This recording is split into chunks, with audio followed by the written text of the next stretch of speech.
capítulo 1, versículo 6 até o versículo 10. Aguardo aí você que está abrindo a sua Bíblia, fazendo as suas anotações. Dou tempo para você, pegar aí o seu bloco de anotações para a gente juntos percorrermos os caminhos da Bíblia que o Senhor tem para nós hoje. Amém? A palavra do Senhor diz assim, Neemias 1, versículos 6 em diante. Ontem nós trabalhamos até o 6, só que a parte A. Hoje nós falaremos a partir da parte B também. A palavra do Senhor diz assim: estejam, pois, atentos os teus ouvidos e os teus olhos abertos para ouvires a oração do teu servo, que eu hoje faço perante ti, de dia e de noite, pelos filhos de Israel, pelos teus servos, e faço confissão pelos pecados dos teus filhos de Israel, que pecamos contra ti, também eu e a casa do meu pai pecamos. Verso 7. De todo nos corrompemos contra ti e não guardamos os mandamentos, nem os estatutos, nem os juízos que ordenastes a Moisés, teu servo.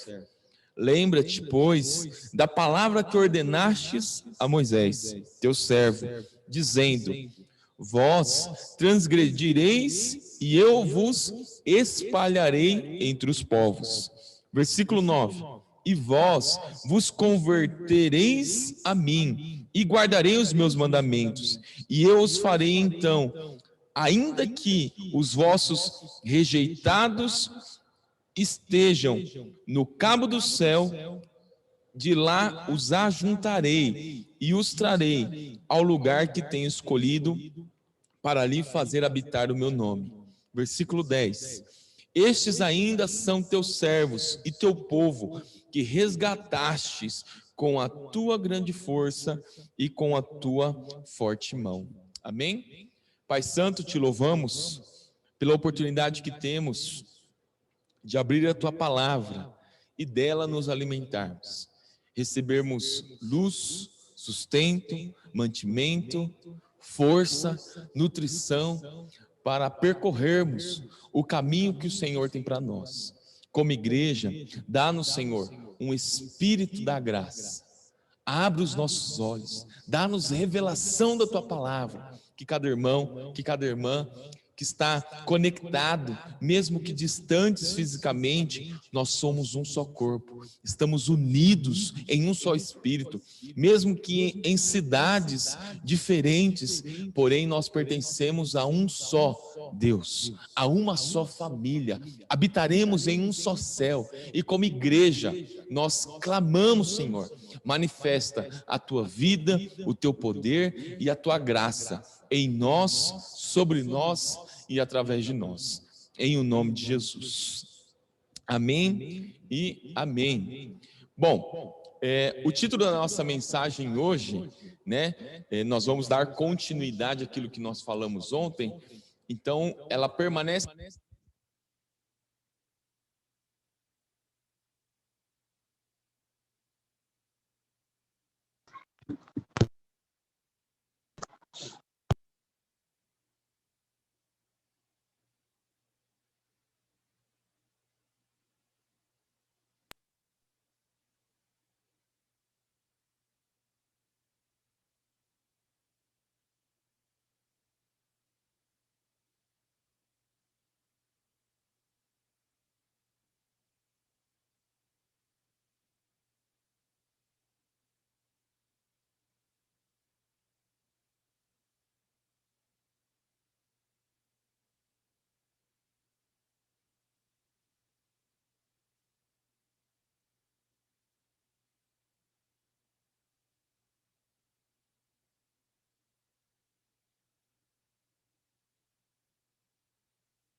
Som. Me ouvem? Tudo bem? Voltou? Voltamos? Amém? Glória a Deus. Tivemos um probleminha técnico aqui, que as pilhas, elas acabaram, então nós trocamos aqui agora. Bom, como eu estava introduzindo o assunto para vocês, hoje nós daremos continuidade dentro desse primeiro bloco de ensino de Neemias, nesse primeiro capítulo que ele apronta para nós. Ontem nós falamos sobre 3 atributos de um intercessor. Relembrando para você, o primeiro atributo é que o intercessor é alguém que se firma na fidelidade de Deus. O segundo atributo é que o intercessor fundamenta-se não nos seus méritos, mas na justiça, na fidelidade de Deus. E o terceiro atributo que nós falamos ontem foi que um intercessor é alguém que importuna Deus através das suas súplicas, das suas orações. Hoje, a nossa ministração, nós falaremos sobre 2 tópicos. E em cada um desses tópicos, nós dividiremos em subtópicos, para que você consiga anotar, entender e compreender aquilo que dentro dessa mensagem, desse texto, nós recebemos do Senhor como revelação. Primeiro tópico, dos atributos do intercessor, ou seria o 4º atributo de um intercessor. Você que está anotando, um intercessor é alguém que reconhece os seus pecados e o pecado do povo e confessa. A parte B do versículo 6, eu quero reler com vocês, diz o seguinte: tem aí um ponto e vírgula mostrando para nós que está apontando um novo tema, um novo assunto. E faço confissão pelos pecados dos filhos de Israel, que pecamos contra ti, também eu e a casa do meu pai pecamos. De todo, nos corrompemos contra ti e não guardamos os mandamentos, nem os estatutos, nem os juízos que ordenastes a Moisés, o teu servo. Olha como é interessante. Nós aqui vamos tratar, nesse primeiro tópico, sobre 3 verdades que nos chamam a atenção acerca do ministério de intercessão. Em primeiro lugar, um intercessor tem consciência das causas que fizeram seu povo ser derrotado. O pecado foi a causa do cativeiro do povo de Israel. Deus entregou o povo nas mãos do rei da Babilônia. O pecado, então, foi a causa da grande miséria dos que voltaram para o cativeiro. Nós sabemos que o pecado, ele produz fracasso, derrota, vergonha, causa o opróbrio na vida do povo. A história e os relatos da Bíblia nos mostra, e ela está repleta de exemplos de homens e mulheres que colheram frutos amargos como consequência dos seus pecados. Acã, como nós sabemos, ele foi apedrejado com sua família. Ofni e Finéias, eles morreram e levaram à morte mais de 30.000 homens. Davi, que foi no final da sua vida considerado um homem segundo o coração de Deus, ele trouxe a espada para a sua própria causa por conta de um pecado. Eu quero reforçar para você que o pecado, ele é uma fraude. Ele oferece um prazer momentâneo, um desejo momentâneo, e a sua paga, ela vem através da escravidão. No início, ele parece até gostoso ao paladar, mas nós sabemos que no final ele mata. Em segundo lugar, o intercessor, ele identifica-se com os pecados do povo. Neemias, ele orou dessa forma: e faço confissão pelos pecados dos filhos de Israel, os quais temos cometido contra ti, pois eu e a casa do meu pai temos pecado. Olha como isso é interessante. Ele se identifica com a vida, com a relação, com o pecado daqueles que o cercam. Ele estando no palácio real, distante do seu povo, quando ele percebe, quando ele entende, compreende que o motivo pelo qual o povo estava sendo cativo, escravizado, era por conta da desobediência, do pecado, de quebrar os estatutos do Senhor. Ele se identifica com o seu povo e diz o seguinte para Deus: Deus, nós temos cometido pecado contra o Senhor, eu e a casa do meu pai. Eu estou dizendo que eu faço parte disso. Neemias, ele não ficou transferindo a culpa, Neemias não ficou culpando o povo, mas ele se identificou-se. Olha como isso é interessante. Um intercessor, uma intercessora, alguém que tem a sua vida no altar da adoração, alguém que tem a sua vida entregue na oração, não é alguém que tem a sua boca para acusar, não é alguém que empresta a sua língua para amaldiçoar as pessoas, jamais fica apontando o dedo para os outros. Antes, um homem e uma mulher que tem uma vida de oração, ele e ela se levanta, ergue as mãos aos céus em fervente oração e clama ao Pai em piedade, em misericórdia, né? Sabe o que Neemias estava dizendo? Olha, eu estou aqui, Senhor, no mesmo barco que eles, eu sofro e enfrento as mesmas dificuldades que eles. Sabe o que Neemias está percebendo? Olha, a realidade dessa casa, a realidade desse ambiente, eu faço parte, então eu clamo ao Senhor por misericórdia. Em terceiro lugar, Neemias, como um intercessor, ele faz confissões específicas. Sabe o que isso significa? Ele dá nome aos bois. Muitas das nossas confissões, muitas das nossas orações, elas são genéricas, são inespecíficas, por isso elas não têm uma convicção de pecado. E sem essa convicção daquilo que você cometeu, daquilo que você fez, o porquê e o para quê que você está confessando, não há quebrantamento. Neemias, ele foi específico: nós temos procedido de todo corruptamente contra ti, nós não temos guardado os mandamentos, né? Olha como é interessante. Eu quero dizer para você que para que a nossa oração, olha como o Senhor tem nos alinhado nesse tempo de jejum, para que a minha e a sua oração, ela surte, né, um efeito, ela alcance o seu objetivo, ela precisa ser acompanhada de uma confissão correta.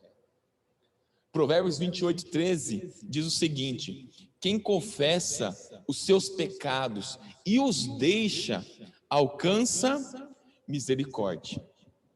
É interessante que, enquanto estava preparando essa ministração, me veio à mente a diferença do remorso para o arrependimento, né? Em 2 Coríntios 7:9, a palavra do Senhor diz o seguinte: a tristeza, segundo Deus, produz um arrependimento que leva à salvação, e não remorso. Mas a tristeza, segundo o mundo, produz morte. Sabe o que a palavra do Senhor estava dizendo para mim e para você? A tristeza ou o remorso do mundo, ela não produz uma mudança verdadeira, mas o arrependimento sim produz. Por quê? Porque o remorso é aquele sentimento de tristeza pelas consequências que o pecado trouxe, mas não pelo pecado em si, mas não pelo ato consumado em si, apenas uma tristeza por aquilo que houve de consequência. Se houver consequências, então há tristeza, mas não existe tristeza pelo pecado que ele é em si, por afligir, por denigrir, por atacar o coração de Deus, por profanar o nosso relacionamento com Deus.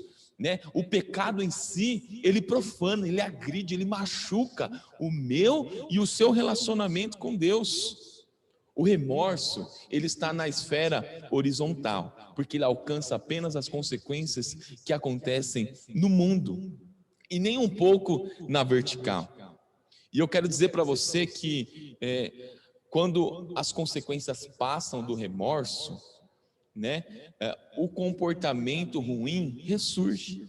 O pecado, ele é cometido novamente, o erro é cometido novamente. O coração, né, que ficou enojado lá atrás por conta da consequência do pecado, ele continua com aquele mesmo sentimento e progride para pecar novamente. Mas quando nós olhamos para o arrependimento segundo a Bíblia, e esse espírito de jejum, essa conexão que nós estamos fazendo de jejum, é para que eu e você não tenhamos uma vida de remorso, mas tenhamos uma vida de arrependimento. E o que é o arrependimento? O arrependimento genuíno, ele se concentra em um único resultado: a perda. Como assim? A perda é o afastamento, é a ruptura da proximidade minha para com o Senhor.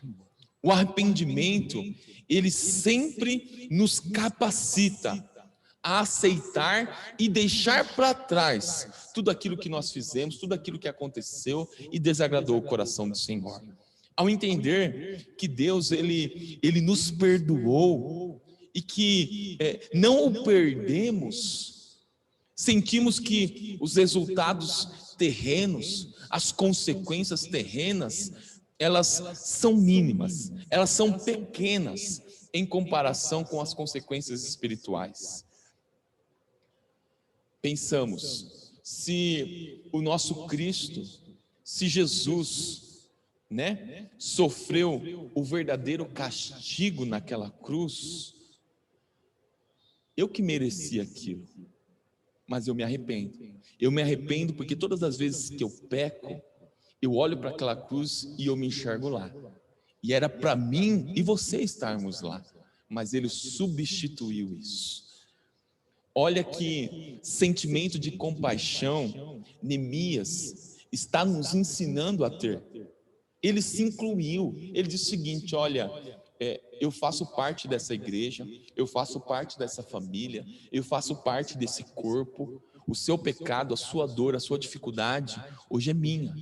Como equipe, família pastoral, a sua crise, a sua necessidade, aquele pecado de estimação que é difícil, nós estamos jejuando juntos, nós oramos daqui e cremos que as forças que dominam, que operam, que manipulam a sua vida, elas serão quebradas, elas serão destruídas, porque nós estamos comprometidos nisso. Sabe aquela oração, né, genérica? É a seguinte: Senhor, perdoa as multidões de pecados que eu tenho, tira-me desse lamaçal de pecado. O que isso significa? Que linguagem é essa? O Senhor, através de Neemias, tem nos ensinado que pecado tem nome, e ele deve ser confessado individualmente, denominado. Neemias fala da corrupção, Neemias fala da omissão, Neemias fala da desobediência. Perceba como o Senhor está me ensinando, te ensinando a dar nome aos nossos pecados.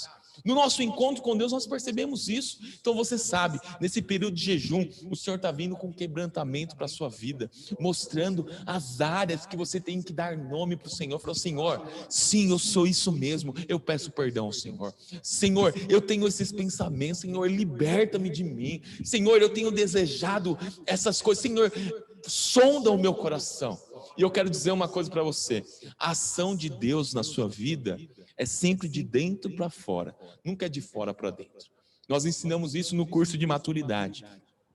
Tudo que vem de fora para dentro vem com um som de acusação. É Satanás usando pessoas para te acusar. Mas tudo que vem de dentro para fora vem do Espírito quebrantando a sua alma. Isso é o que traz transformação.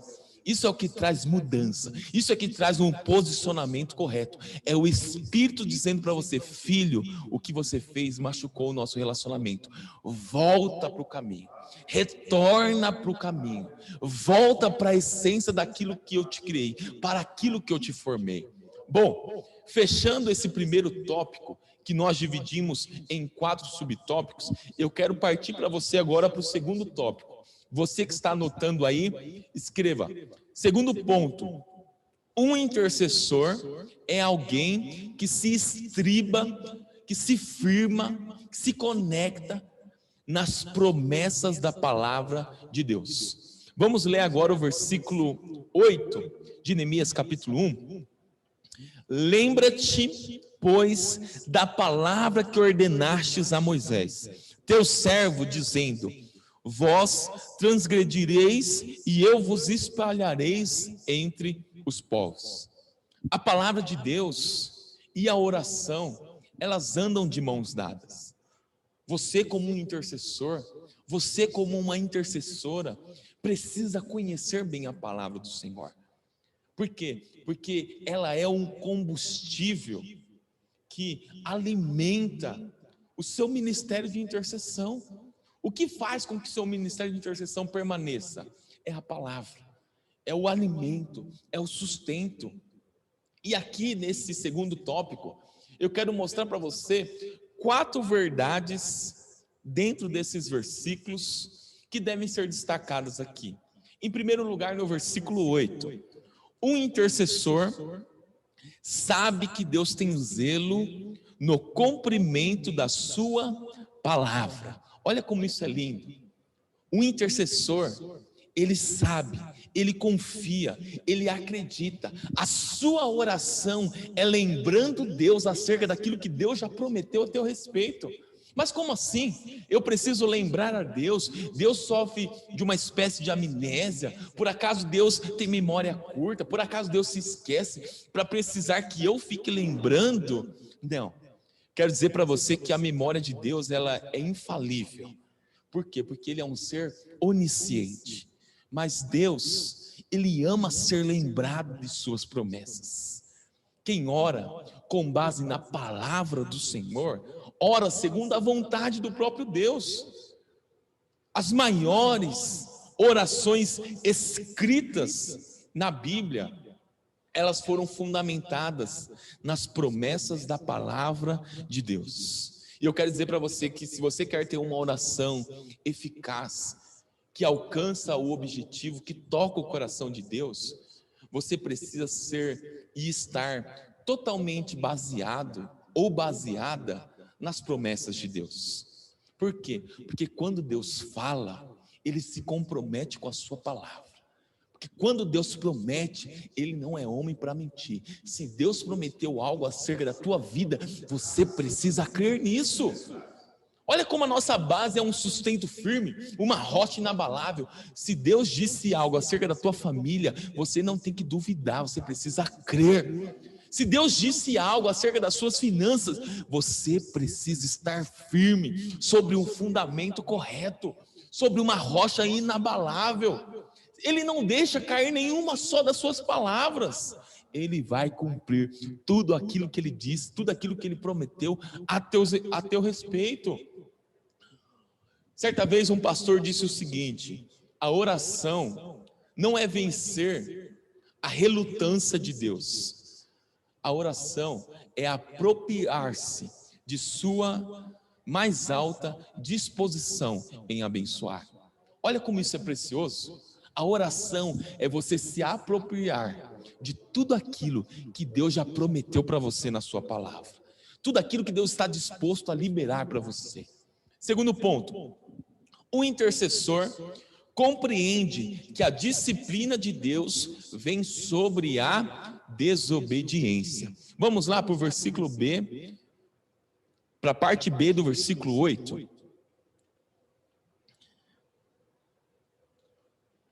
Vós transgredireis e eu vos espalharei entre os povos.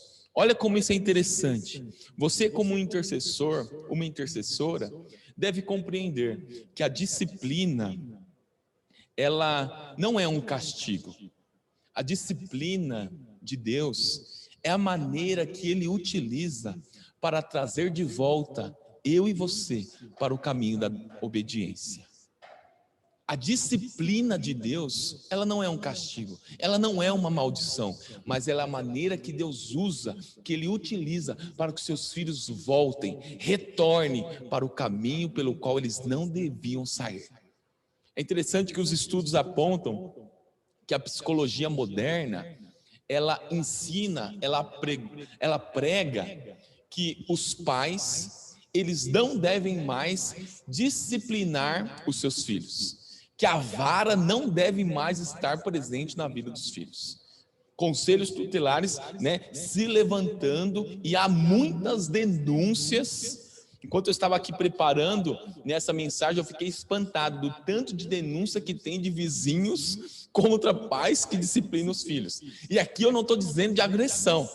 Eu não estou querendo colocar aquele pai, aquela mãe desnaturada que pega um pedaço de vassoura. Não estou dizendo isso. Eu estou dizendo de pais que disciplinam. Eles estão tentando tirar os direitos que pertencem aos pais. Quando um pai e uma mãe disciplinam responsavelmente os seus filhos, eles os fazem, não é porque eles não gostam dos filhos. Por que eles disciplinam? É para que o filho, é para que a filha não continue mais no caminho de transgressão, não continue mais errando, desviado do caminho. Só há um propósito na disciplina: trazer aquele filho, trazer aquela filha de volta à sensatez, de volta à obediência, de volta ao caminho. Por isso que o pai e a mãe que não disciplinam os filhos, mais tarde, lá na frente, no futuro, eles terão desgostos, eles sofrerão as consequências. Olhando para mim e para a sua vida, nós paramos para analisar. Quando Deus, Ele nos disciplina, não é porque Ele não nos ama. Ele nos ama. Mas quando nós deixamos de ouvir a sua voz, então a vara aparece. Quando nós deixamos de perceber Ele nos ensinando, aí vem a disciplina. E aqui eu não estou falando de um castigo, de uma maldição. Deus, Ele sempre nos ensina. Ele fala o seguinte diante do pecado: não faça. Você está fazendo. Ele fala: para. Você não para. Você continua. Ele diz: abandona. E quando você abandona, Ele diz: eu te perdoo, retorna. Deus sempre fala. O problema é que muitas vezes, por conta da transgressão do nosso coração, nós deixamos de ouvir os conselhos do Senhor. Deus, Ele prometeu muitas bênçãos e alertou o povo acerca da consequência que há pela desobediência. O povo de Israel desobedeceu e sofreu na mão dos inimigos. A dispersão, o cativeiro, o juízo do Senhor, tudo isso foi por causa da consequência do pecado. O pecado, ele sempre atrai um juízo de morte, de derrota, de dispersão. Nós sabemos que a palavra do Senhor diz que o salário do pecado, ele é a morte. Eu digo para você, não espere receber uma paga tão alta, se hoje o Senhor está tocando no seu coração para você se arrepender. Se hoje o Senhor está tocando no seu coração para retomar, para retornar, para abandonar essas práticas. Em Adão, quando nós olhamos para a criação, o pecado simboliza a separação, o distanciamento da intimidade com Deus. Hoje, eu e você, nós temos o perdão assegurado naquela cruz, dos nossos pecados confessados. Mas as consequências deles são inevitáveis. Versículo 9, terceiro ponto. O intercessor compreende que o arrependimento sempre redunda em restauração. Olha como isso é lindo. Versículo 9 diz assim: e vós vos convertereis a mim, e guardareis os meus mandamentos. Olha como isso é lindo. Esse vos convertereis, Esse converter, ele não está aqui sendo apontado no sentido daquele que muitas vezes nós pregamos, o incrédulo se convertendo, né, a crença em Deus, quando o incrédulo se converte a Deus. Não, esse converter está sendo apontado exatamente para o povo de Deus. Sabe o que ele está querendo dizer? Que sempre quando um filho de Deus se afasta por desobediência e se arrepende ao Senhor, volta ao Senhor, às vezes na palavra do Senhor é empregado esse termo, uma linguagem de conversão. Vamos usar como exemplo Jesus na sinagoga ensinando os seus discípulos, né? Saindo ele do cenáculo, melhor dizendo, na sua conversa com Pedro, ele diz o seguinte: Pedro, Satanás requereu peneirar você como trigo, mas eu orei por você, para que a sua fé não desfaleça. Quando você se converter, fortaleça os seus irmãos. Será que Jesus estava aqui dizendo que Pedro não era convertido? Que ele não era salvo? Que ele não pertencia ao rol, né, de membros do próprio Cristo? Não. Jesus, ele estava dizendo: Pedro, quando você voltar para mim, porque Jesus sabia que Pedro iria tropeçar, Jesus sabia que Pedro iria negá-lo, Jesus sabia que Pedro ia negar o seu nome, a sua fé, o seu apostolado, né? Ele está dizendo o seguinte: Pedro, quando você se converter, Jesus, né, já havia confirmado que ele fazia parte do rol deles. Né? Quando aquela citação do lava-pés, que Jesus diz para ele assim: olha, permita lavar os seus pés. Aí Pedro diz o seguinte: não, Senhor, lava-me por completo. Aí Jesus diz o seguinte para eles: você não precisa lavar por completo, você já está limpo, permita tão somente os seus pés. Sabe que Jesus estava querendo mostrar? Que ele já era convertido, ele já era do caminho. Mas essa linguagem mostra para o povo da aliança, quando eles se afastam por um tempo, mas ao voltar, é a linguagem da conversão. Nós conseguimos perceber isso na vida do filho pródigo, na passagem do filho pródigo, quando retorna disciplinado, caindo em si, se arrepende, retorna aos braços do Pai. É isso que Deus faz com a gente, né? Às vezes a teologia da graça encontra os seus caminhos extremos e esquece de apontar aquilo que na própria Bíblia tem para nós, mostra para nós que sim, há consequências para o pecado. Sim, existe um Deus que perdoa incondicionalmente. E eu quero dizer para você que diante de um Deus amoroso, diante de um Deus compassivo, Ele é o Deus de toda a graça, aquele que restaura o caído, que não rejeita um coração quebrantado.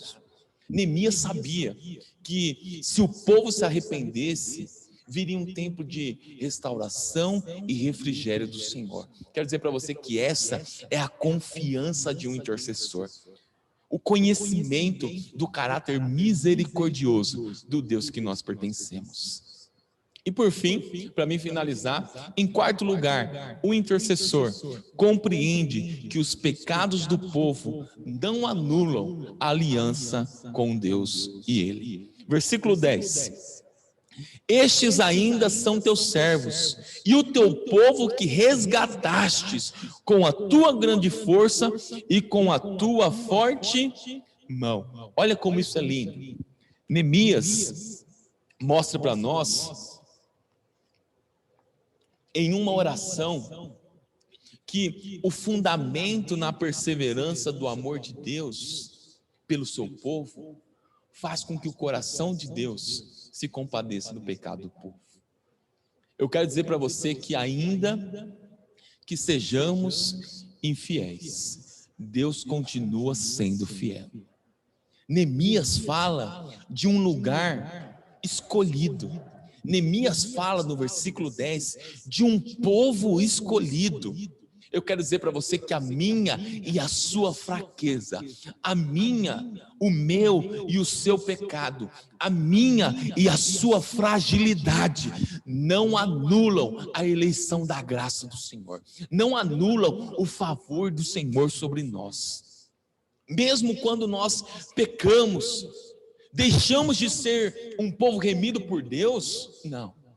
Nem deixamos de ser servos amados, filhos amados por Deus. Eu quero reforçar dizendo para você que o fato de você ter pecado contra Deus não tira o privilégio de você ser um filho e uma filha de Deus. Sim, Deus vai disciplinar, Deus vai tratar, mas você não perde a posição de filho. O povo, nessa situação, havia se rebelado contra Deus. Estavam dispersos, as muralhas estavam destruídas, as pedras estavam espalhadas sobre a cidade. Anos vividos de cativeiro, assombrados, arruinados, em miséria, em escassez. Mas Neemias se levanta e afirma: ainda somos teus servos. Mesmo diante de um cenário de caos, mesmo diante do luto, mesmo diante da perda, mesmo diante de um sentimento assombrador, ainda somos teus servos, ainda somos teus filhos. Eu quero reforçar dizendo para você que Deus não desiste de você, Ele não abre mão da sua obra-prima que é você.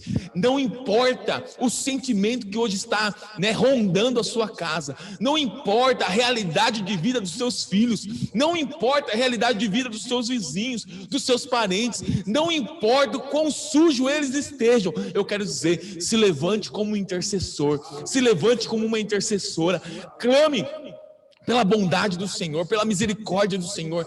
Deus não desiste dos seus. Se Ele esteve há mais de 2000 anos atrás, olhando, acolhendo, percebendo a realidade do povo, Ele está olhando diante de você dizendo: a minha justiça é sobre você, o meu perdão é sobre você, a restauração, a amor, a favor, a graça liberada para você. Eu concluo dizendo para você que se o seu desejo, irmão, irmã,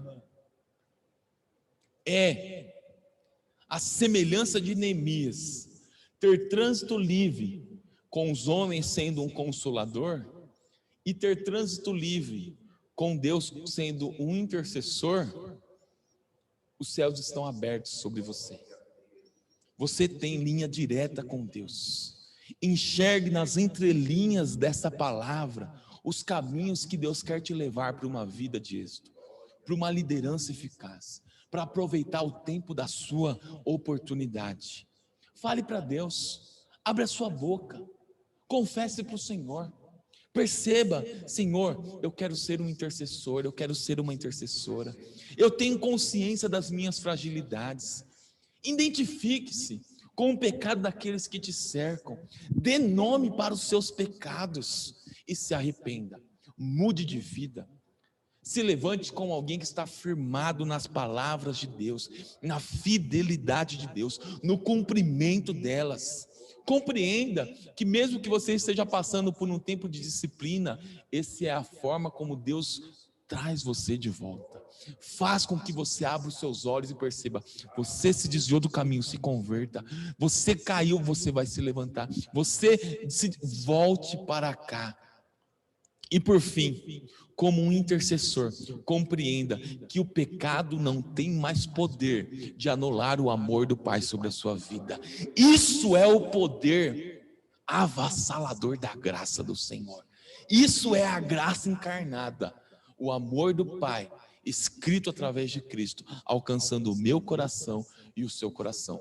Que você saia dessa temporada de jejum com a convicção de que você consolará as pessoas, mas você se levantará como um intercessor diante do Pai sobre essas pessoas. Amém?